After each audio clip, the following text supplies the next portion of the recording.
Hello guys, कैसे हैं आप सब। आई होप कि आप सब बिल्कुल ठीक होंगे एंड सेफ होंगे। तो चलिए हम अपनी स्टोरी को स्टार्ट करते हैं। वांगजी बहुत ज़्यादा रो रहा था और वींग उसे टाइटली हग करके शांत कराने की कोशिश करता जा रहा था। उनके सभी फ्रेंड्स एलेक्स, वेंचाओ, वेंशु, जिली, ये सब उन लोगों को कह रहे थे, अब हमें यहाँ से चलना चाहिए वींग। यहाँ तुम लोगों के याद करने जैसी अब कोई मेमोरी नहीं बची है। वींग वांगजी को उठाते हुए कहता है, लांझान उठ भी जाओ। देखो ना, हम दोनों फिर से मिले हैं हमारी इनकम्प्लीट लाइफ को कंप्लीट करने के लिए, और तुम ऐसे रो रहे हो। उठो, हम लोग आज घर जाएंगे और हम अपने अपने पेरेंट्स से बात करेंगे अपने अपने बारे में। मुझे पूरा यकीन है इस बार हमें कोई अलग नहीं करेगा। वांगजी वीइंग का हाथ पकड़कर खड़ा होता है और कहता है, इस बार अगर किसी ने हमें अलग करने की कोशिश भी की ना वीइंग, तो मैं उसके रास्ते में दीवार बन के खड़ा रहूँगा। कोई ताकत इस बार तुम्हें मुझसे अलग नहीं कर सकती। वांगजी को विंग पर गुस्सा आ रहा था जब उसे वो फ्लैशबैक याद आया था।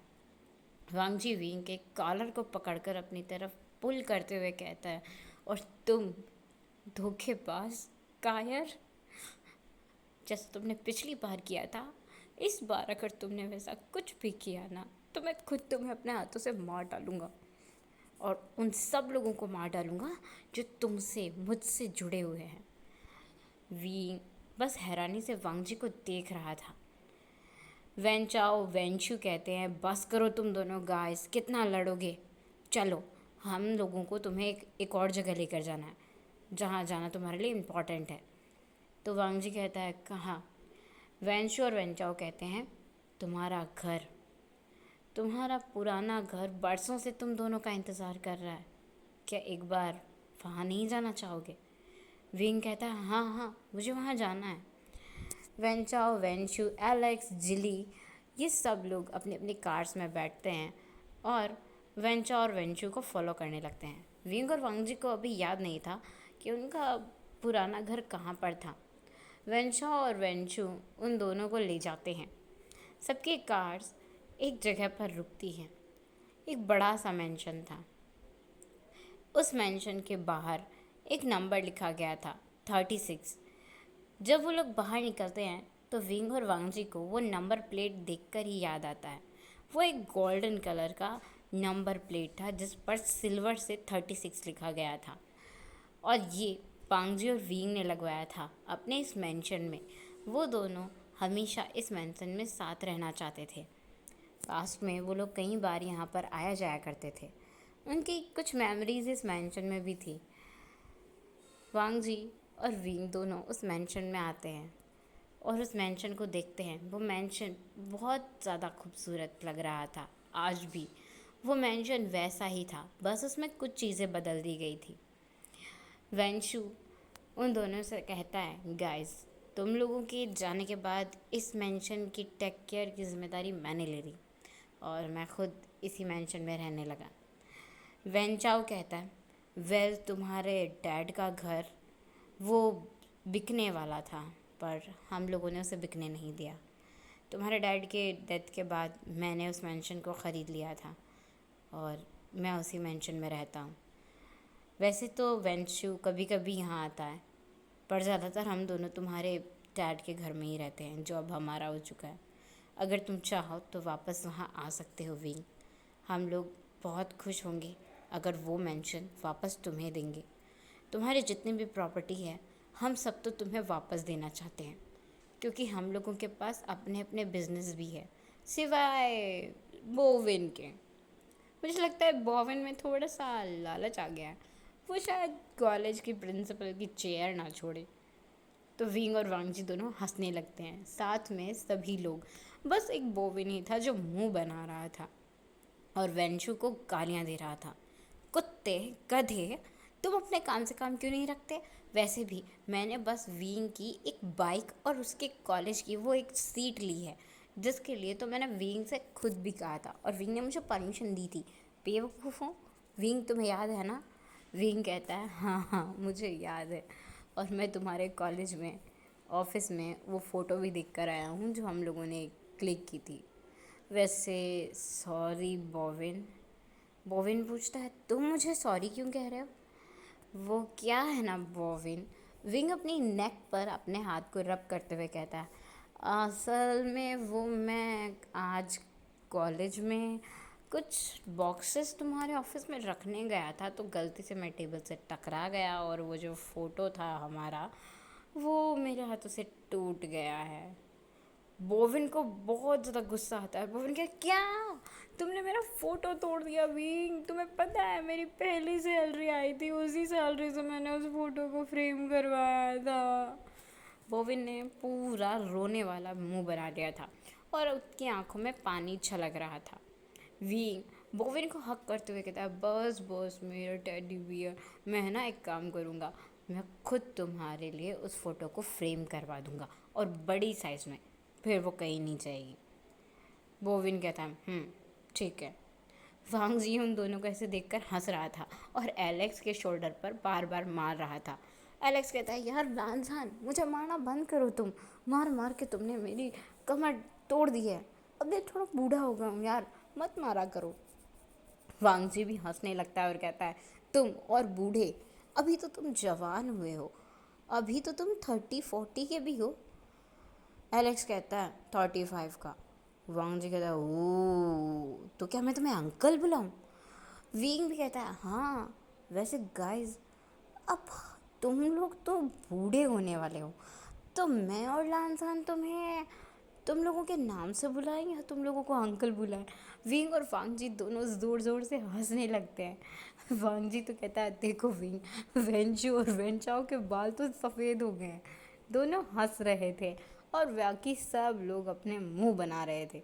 तभी वेंचा और वेंचू कहते हैं अब भी बताते हैं तुम्हें कि हम लोग में कितना दम है, बूढ़े हैं या जवान। दोनों एक एक पिलो काउच से उठाते हैं क्योंकि वो लोग लड़ते हुए हंसी मजाक करते हुए अब तक हॉल में आ गए थे और विंग के ऊपर बौछार शुरू कर देते हैं। इधर एलेक्स भी एक पिलो उठाता है और वांगजी को मारना शुरू करता है।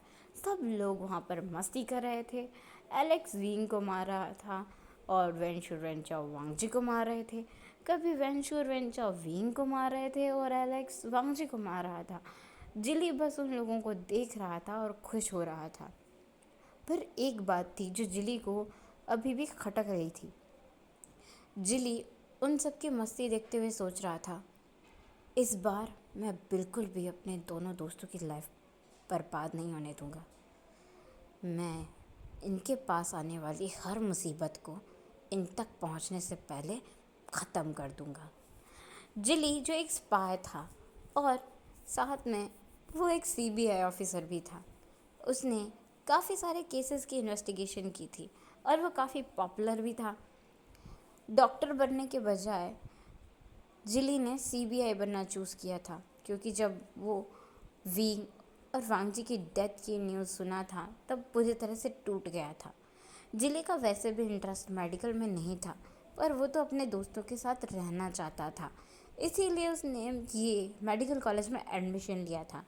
विंग और वांगजी के जाने के बाद ही उसने सीबीआई की स्टडी स्टार्ट कर दी थी और उसके बाद से ही उसने काफ़ी सारे लोगों को अरेस्ट भी किया था, काफ़ी सारे केसेस की इन्वेस्टिगेशन भी की थी। जिली अब विंग और वांगजी को बिल्कुल भी अलग होते हुए नहीं देखना चाहता था।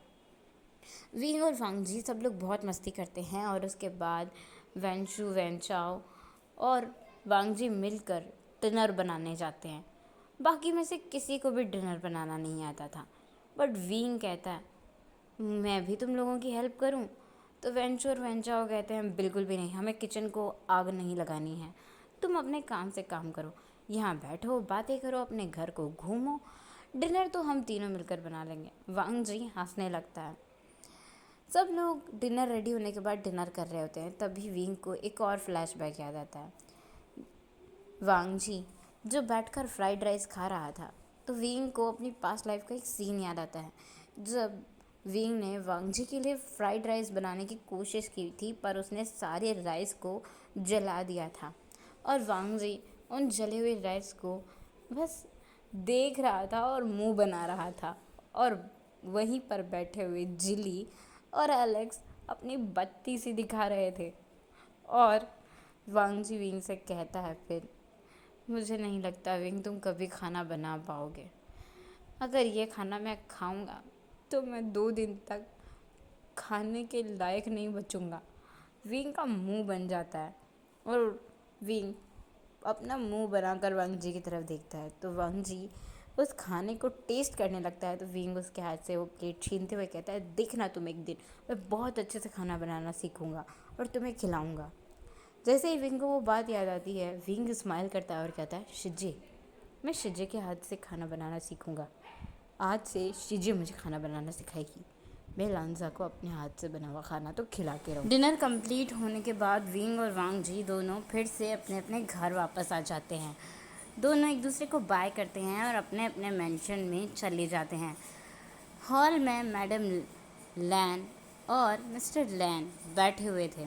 वो वांग जी को वहीं रोक लेते हैं और कहते हैं, वांग जी तुम कहाँ गए थे? तुमने हमें कॉल भी नहीं किया, और ऊपर से सच्चाई ने तुम्हें 2 बार फ़ोन किया, तुमने उसका फ़ोन तक नहीं उठाया। पता है हम लोग कितना टेंशन में आ गए थे, हम सब ने तुम्हें कितनी बार कॉल किया, मैसेजेस किए, ऊपर से तुम्हारा फ़ोन फिर स्विच ऑफ भी आ रहा था, तो हम लोग कितना टेंशन में आ गए थे। वांग जी अपने मॉम डैड से कहता है, mom dad I am really sorry, मुझे कुछ अर्जेंट काम आ गया था ना, तो मैं वहाँ चला गया था। वांग जी की मॉम वांग जी को पकड़ती हैं और उसके चेहरे को देखते हुए कहती हैं, वांग जी क्या तुम रोए थे? तुम्हारी आंखें इतनी रेड क्यों हैं? वांग जी कहता है, वो मॉम मैं रोया नहीं था, बस जब मैं ड्राइविंग करके आ रहा था ना तो मेरी आंखों में बहुत ज़्यादा मिट्टी चली गई। वांग जी अपने मॉम से झूठ बोलता है, क्योंकि वो अपनी मॉम को बताता भी तो क्या बताता। वांग जी की बात उसकी मॉम मानते हुए कहती है, ठीक है जाओ जाकर रेस्ट करो और अपनी आंखों में मेडिसिन डाल लेना। वांग जी अपनी मॉम को हाँ बोलता है और वहाँ से चला जाता है। यहाँ पर विंग के घर पर भी सब लोग उसके लिए परेशान हो रहे थे, क्योंकि विंग भी उस फ़ोन पिक नहीं कर रहा था। विंग को उसकी मॉम से डांट पड़ रही थी। मैडम लैन विंग को पिलो फेंक फेंक कर मार रही थी। जब सारे पिलोस ख़त्म हो गई तो वो विंग से कहती है, अब तुम चलने फिरने क्या लगे हो? तुमने तो पूरे घर को सर पर उठाना शुरू कर दिया है विंग। बिना बताएं कहीं भी आते जाते रहते हो, और इतनी रात हो गई है, कहाँ थे तुम सुबह से? तुम्हारे कॉलेज के टाइम पूरा होने के बाद से मैं कितनी परेशान हूँ, तुम्हें पता भी है कि नहीं? विंग अपनी शिज्जे की तरफ देखकर पाउटी फेसेस बना रहा था और इशारा कर रहा था कि शिज्जे प्लीज़ बचा लो। तो अब यानली को विंग का तारनहार बनना ही पड़ा, और यानली ने कहा, मॉम अब तो वी आ गया ना, आशन अब घर आ भी गया है, बेचारा बहुत थक गया होगा, कॉलेज टेस्ट सेमेस्टर कितना सारा काम रहता है, चला गया होगा अपने कुछ दोस्तों के साथ घूमने, अब बहुत थका हुआ है वो, उसे आप जाकर रेस्ट करने दीजिए ना, आप उसे सुबह डांट लेना। तो मैडम लैन कहती है, सर पे चढ़ा रखा है तुमने इसे यानली, अभी तो तुम जाओ अपने रूम में रेस्ट करो, मैं तुम्हें सुबह ब्रेकफास्ट नहीं दूंगी, खुद से अपना ब्रेकफास्ट बनाओगे और खुद से करोगे। विंग जो अपनी मॉम की तरफ देखता है और मुंह बनाता है, क्योंकि उसे पता था जो उसकी मॉम बोलती हैं वो ही करती हैं। विंग जिसका सर लटक गया था, यानली की तरफ विंग जब देखता है तो यानली मुस्कुराते हुए उसे आंखों से इशारा करती है और कहती है, डोंट वरी, तुम्हारा ब्रेकफास्ट मैं बना दूँगी। विंग खुश होता है और अपने रूम में जाकर सो जाता है। नेक्स्ट डे सब लोग ब्रेकफास्ट कर रहे थे, तभी विंग के डैड को किसी का कॉल आता है। ये मिस्टर ली का कॉल था। अब मिस्टर ली और जियांग फैंगमियान की एक इम्पॉर्टेंट डील होने वाली थी। जियांग फैंगमियान को बस एक चीज़ का डर था, इस डील और कॉन्ट्रैक्ट के लिए मिस्टर ली आखिर क्या शर्तें रखेंगे। विंग अपने कॉलेज चला जाता है और जियांग फैंगमियान अपने ऑफिस में। जब वो मीटिंग कर रहे थे, मीटिंग को फाइनल करने पर जब वो पहुंच गए तो मिस्टर ली उनके सामने एक शर्त रखते हुए कहते हैं, मिस्टर फैंगमियान, मैं सोच रहा था कि मेरी बेटी ली और आपका बेटा विंग काफ़ी अच्छे पार्टनर बन सकते हैं, और हमारी ये डील भी इसके लिए परफेक्ट है। क्यों ना हम अपने बच्चों को मिलने दें और उन्हें इंगेजमेंट के लिए बोल दें। मुझे पूरी उम्मीद है हमारे बच्चे एक दूसरे के साथ बहुत खुश रहेंगे। जियांग फैंगमियान का मुंह उतर चुका था। वो पहले से ही इस चीज़ से डर रहे थे और जैसा कि उन्हें डर था वैसा ही हुआ। वो मिस्टर ली से कहते हैं, वेल मिस्टर ली, मैं कुछ नहीं कह सकता, आजकल के बच्चे हैं, पहले उनसे बात करनी पड़ती है, आप तो जानते ही हैं। मिस्टर ली कहते हैं, ठीक है, आप उससे बात कीजिए, तब तक हम अपनी डील को होल्ड पर रखेंगे। और वो वहाँ से अपने डॉक्यूमेंट्स लेकर चले जाते हैं। यहाँ जियांग फैंगमियान सोचते रह जाते हैं, विंग को आखिर कैसे मनाऊं कि वो मिस्टर ली की बेटी से शादी करे। जियांग फैंगमियान आज जल्दी अपने ऑफिस से घर आ जाते हैं। विंग जो अपने कॉलेज से आ चुका था अपने रूम में था, और जियांग फैंगमियान जो बहुत टेंशन में थे, वो विंग से बात करने के लिए उसके रूम में जाते हैं, जहाँ पर विंग वांगजी से वीडियो कॉल पर बातें कर रहा था। जियांग फैंगमियान जैसे ही विंग के रूम का डोर ओपन करते हैं, वो विंग को हंस हंस कर किसी से वीडियो कॉल पर बातें करते हुए दिखता है, और वो देखते हैं कि फ़ोन पर वांगजी हैं। वो विंग और वांगजी की बातें सुनने लगते हैं। विंग वांगजी से कह रहा था, आई लव यू लानसान, मैं तुम्हें बहुत मिस कर रहा हूँ। वैसे सुनो ना, कल मॉम और डैड बाहर जा रहे हैं एक डील प्रोजेक्ट के सिलसिले में, तो तुम घर पर आ जाना ना प्लीज़। वांगजी कहता है, ओके, मैं कल छुट्टी रखूँगा और हम दोनों डेट पर चलेंगे। विंग बहुत खुश हो जाता है और कहता है, सच में, ये तो हमारी फर्स्ट डेट होगी। वैसे अगर मैं शिजे को इस बारे में बता दूँ तो तुम्हें बुरा तो नहीं लगेगा? लानजान कहता है, नहीं विंग, मुझे बुरा नहीं लगेगा, तुम उन्हें बता दो। इनफैक्ट ये अच्छा ही होगा कि घर में किसी ना किसी को पता रहे कि हम लोग डेट कर रहे हैं।